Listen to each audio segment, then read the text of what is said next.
thousands of believers gather in front of these remains of Saint George even today to submit their pleas to Saint George and to seek his blessings. രക്തം ചിന്തിയ വിശുദ്ധ രക്തസാക്ഷിയാം സഹദാ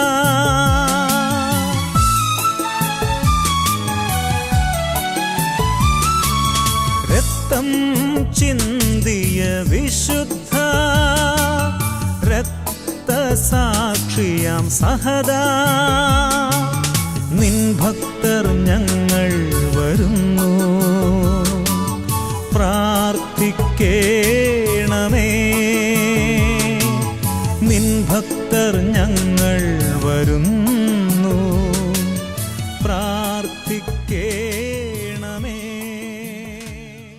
ഇവിടുത്തെ പൂർവികരായ ആളുകൾ ചരിത്രപ്രസിദ്ധമായ പുതുപ്പള്ളി പള്ളിയിൽ പോയി അവിടുത്തെ മണ്ണെടുത്തുകൊണ്ട് വന്ന് ആദ്യമായിട്ട് ആരംഭിച്ച ദേവാലയമാണ് ഇത്. പക്ഷേ അതിനു മുമ്പ് തന്നെ അവർ സ്ഥാപിച്ചതാണ് ഒറ്റ കല്ലിൽ പണിത പള്ളിയുടെ സമീപത്ത് കാണുന്ന കൽക്കുരിശ്. ഈ കൽക്കുരിശ് വളരെ പ്രശസ്തമാണ്. ഈ കൽക്കുരിശിൽ വന്ന് കരഞ്ഞ് പ്രാർത്ഥിക്കുന്നവർക്ക് അവരാഗ്രഹിക്കുന്ന കാര്യങ്ങളെല്ലാം സാർത്ഥകമാകുന്നുണ്ട്.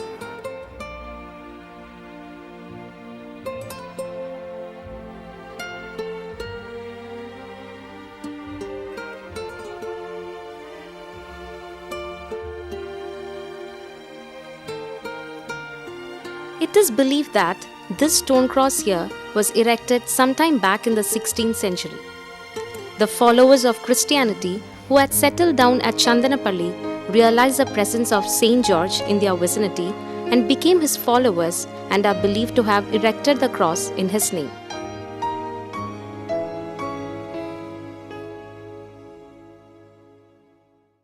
ഇവിടുത്തെ പ്രധാനപ്പെട്ട പെരുന്നാൾ മെയ് 7-8 7-ാം തീയതി വൈകിട്ട് ഇവിടെ റാസ നടക്കാറുണ്ട്.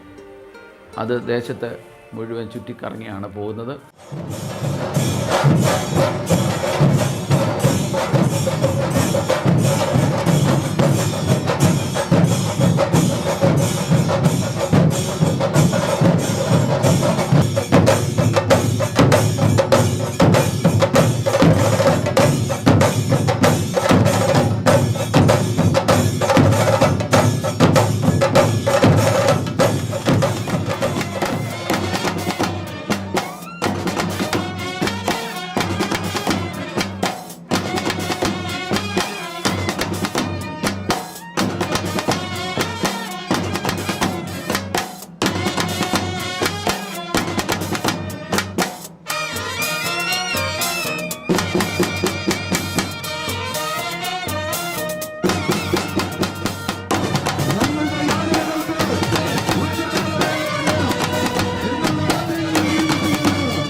ഭാഗ്യം സാകാതെ പുനരുദ്ധാനദിനെ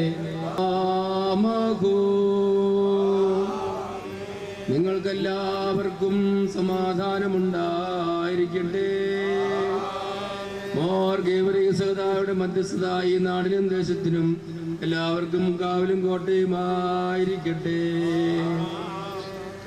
പറക്കുമോർ നിങ്ങൾക്കെല്ലാവർക്കും സമാധാനമുണ്ടായിരിക്കട്ടെ.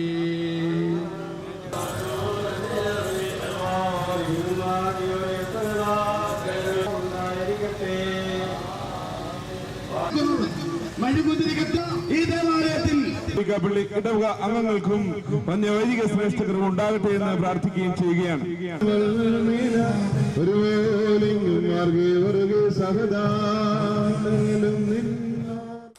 ചരിത്രപ്രസിദ്ധമായ ചന്ദനപ്പള്ളി പെരുന്നാളും പള്ളിയുടെ ആരംഭകാലം മുതൽ തന്നെ ഉണ്ടായിരുന്നു. ഏകദേശം ലക്ഷക്കണക്കിന് ആളുകൾ ഇന്ന് ഈ ചന്ദനപ്പള്ളി വലിയ പള്ളിയുടെ പെരുന്നാളിൽ വന്ന് സംബന്ധിക്കുന്നുണ്ട്. ശക്തിഭദ്ര രാജാക്കന്മാരുടെ ആസ്ഥാനമായിരുന്ന ചെന്നീർക്കര സ്വരൂപത്തിലാണ് ചന്ദനപ്പള്ളി ഗ്രാമവും സ്ഥിതി ചെയ്തിരുന്നത്.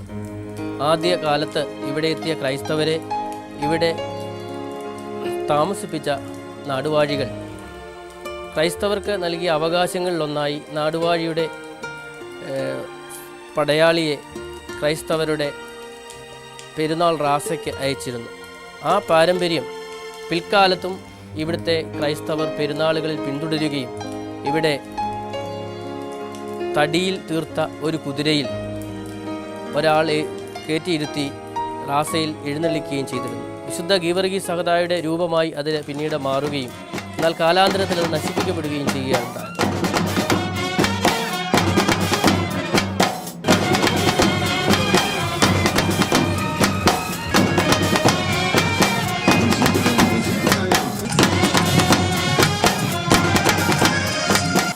ഈ റാസയുടെ ഒരു പ്രത്യേകത എന്ന് പറഞ്ഞാൽ ഈ റാസയെ ഇടത്തിട്ട ഭാഗത്ത് സ്വീകരിക്കുന്നത് ഹൈന്ദവ സഹോദരങ്ങളാണ്.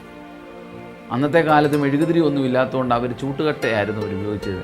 ആ ചൂട്ടുകറ്റെ കത്തിച്ച് ഇന്നും സ്വീകരിക്കുന്നത് നിങ്ങൾക്ക് ഒരുപക്ഷെ വന്നാൽ കാണാവുന്നതാണ്.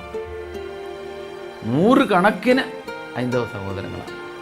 മതത്തിൻ്റെയും വർഗത്തിൻ്റെയും വർണ്ണത്തിൻ്റെയും പേരിൽ ഇന്ന് മനുഷ്യൻ വെട്ടിമരിക്കുമ്പോൾ അല്പമെങ്കിലും നമുക്ക് മതസൗഹാർദ്ദത്തിൻ്റെ ഒരു നല്ല നിദർശനം ഇവിടെ നമുക്ക് കാണാവുന്നതാണ്.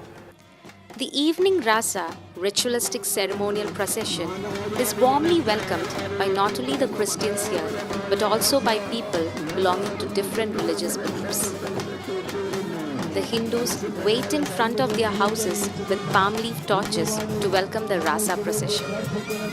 They make a replica of the church using rice and glue and keep Nirabara and Nilavilaka to give a ceremonial reception to the procession. These rituals are peculiar to the Chandanapalli Perunal alone. എൻ്റെ പേര് P.K. Raman, വിളയിൽ വീട് ഇടത്തിട്ടയാണ്. അപ്പം പണ്ട് പുരാതനമായി അച്ഛന്മാരുടെ കാര്യം അന്നു മുതൽ അച്ഛന്മാർ മുതലേ ഈ പള്ളിക്ക് വേണ്ടി എല്ലാ കാര്യങ്ങളും വിശ്വാസമായി എല്ലാം ചെയ്തുകൊണ്ടിരിക്കുകയാണ്. ഇന്നും ഞങ്ങളത് തുടർന്നുകൊണ്ടിരിക്കുകയാണ്. എന്ന് ഞങ്ങൾക്ക് ഭയങ്കര വിശ്വാസമാണ്. അതുകൊണ്ട് ഇതല്ലാതെ ഞങ്ങൾക്ക് മറ്റൊരു വിശ്വാസം ഇല്ല. ഞങ്ങളുടെ എല്ലാ കാര്യങ്ങൾക്കും ഈ ചന്ദനപ്പള്ളി സഹദായാണ് ഞങ്ങൾക്ക് എല്ലാ കാര്യത്തിനും എന്തിനും ഏത് കാര്യത്തിനും ഞങ്ങൾക്ക് ഇന്ന് തന്നെ ഞങ്ങൾക്ക് എന്തെങ്കിലും ഒരു കാര്യങ്ങൾ വന്നാൽ സഹദയെ വിളിച്ചു കഴിഞ്ഞാൽ എല്ലാ കാര്യത്തിനും ഞങ്ങൾക്ക് അനുഗ്രഹമായിട്ട് എന്തും ചെയ്തു തരുന്ന ഒരു കാരുണ്യമാണ് ഞങ്ങൾ കണ്ടുകൊണ്ടിരിക്കുന്നത്.